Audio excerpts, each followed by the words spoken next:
الرحمن الرحیم۔ تمام حمد و ثنا اس خداوند عالم کی ہے کہ جس نے انسان کو عبث پیدا نہیں کیا۔ کوئی غرض ہے کہ انسان کو کوئی غرض ہے، یعنی کوئی وجہ ہے کہ پوری کائنات انسان کے قدموں تلے ڈال دی۔ یہاں تک کہ زمین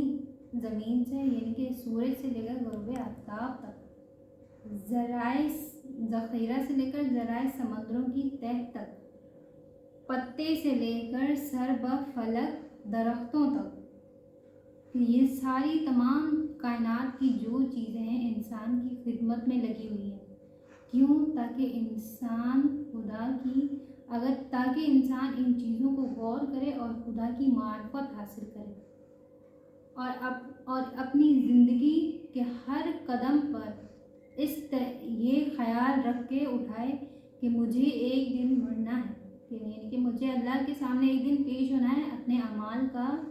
جواب دینا ہے۔ اسی لیے اللہ تعالیٰ نے ہر دور میں اپنے نبی، اپنے پیغمبر، اپنے رسول اپنی حجت تمام کرنے کے لیے ان سب کو انسانوں کی ہدایت کے لیے بھیجا۔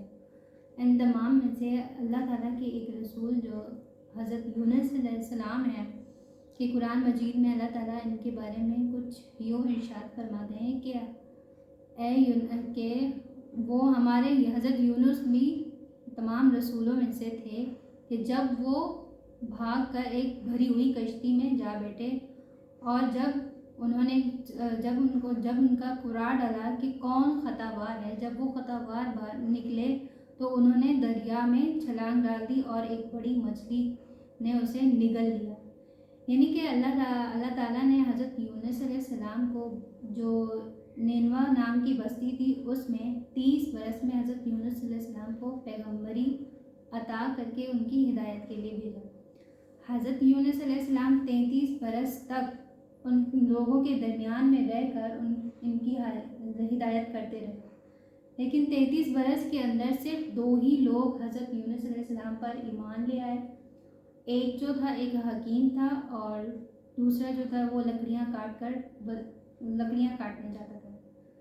جب حضرت یونس علیہ السلام نے 33 برس میں دیکھا تو حضرت یونس علیہ السلام جب تھک گئے تو حضرت یونس علیہ السلام نے اللہ کی بارگاہ میں ان کی اپنی بستی والوں کے لیے ایک بد دعا کی کہ یا اللہ ان کو اپنے عذاب میں لے۔ لیکن اللہ تعالیٰ نے حکم دیا کہ ابھی اس معاملے میں صبر کرو۔ تو جب اللہ تعالیٰ نے حکم دیا کہ اس معاملے میں ابھی صبر کرو، تو حضرت یونس علیہ السلام کے جو 2 لوگ ایمان لے آئے تھے، ان میں سے جو ایک تھا وہ حضرت یونس علیہ السلام کو کہتے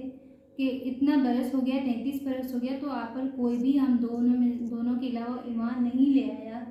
تو آپ ان کے حق میں دعا کریں تاکہ یہ اللہ کے عذاب ان کو لپٹ لے۔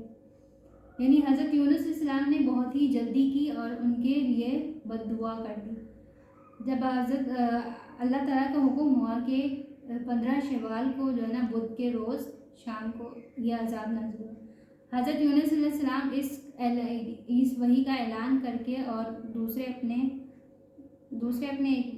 شخص کے ساتھ کہیں چلے گئے غار میں رہنے کے لیے۔ لیکن جو دوسرا شخص تھا وہ جو حکیم تھا حضرت یونس علیہ السلام پر جو ایمان لایا تھا، لیکن اس نے اس بستی میں رہ کر ان لوگوں کو بتایا کہ حضرت یونس پر ایمان لے آئے، ورنہ اللہ کا عذاب آگے تم لوگوں کو ڈھا دے گا، تاکہ تم لوگ اللہ کے جلد جو ہے نا ایمان لے آؤ۔ لیکن جب ان لوگوں نے ان کی بات سنی تو جب عذاب آنے والا تھا تو ان لوگوں نے فوراً ہی اپنے گناہوں کی مغفرت کی اور فوراً عذاب کو دیکھتے ہی توبہ کر لی اور حضرت یونس پر ایمان لے آئے۔ لیکن جب ان لوگوں نے توبہ کر لی تو اللہ تعالیٰ نے ان سے اپنا عذاب ٹال دیا۔ تمام انبیاء میں سے صرف یہی حضرت یونس علیہ السلام کی قوم تھی جن کے اوپر اللہ تعالیٰ نے رحم کیا، یعنی ان کی مغفرت کو قبول کیا اور ان پر سے عذاب ہٹا دیا گیا۔ جب حضرت یونس علیہ السلام کو خیال آیا کہ 2 دن کے بعد وہ اپنی بستی کے پاس آئے دیکھنے کے لیے کہ اب تو وہ عذاب میں ڈوب چکے ہوں گے، لیکن جب حضرت یونس علیہ السلام آتے ہیں تو تمام لوگوں کو دیکھتے ہیں، چلتا پھرتا سب کچھ ٹھیک ہوتا ہے۔ تبھی وہ ان کے ذہن میں ایک خیال آتا ہے کہ اب میں اس قوم کے پاس نہیں جاؤں گا، کیونکہ ورنہ میں اب جاؤں گا تو میں جھوٹا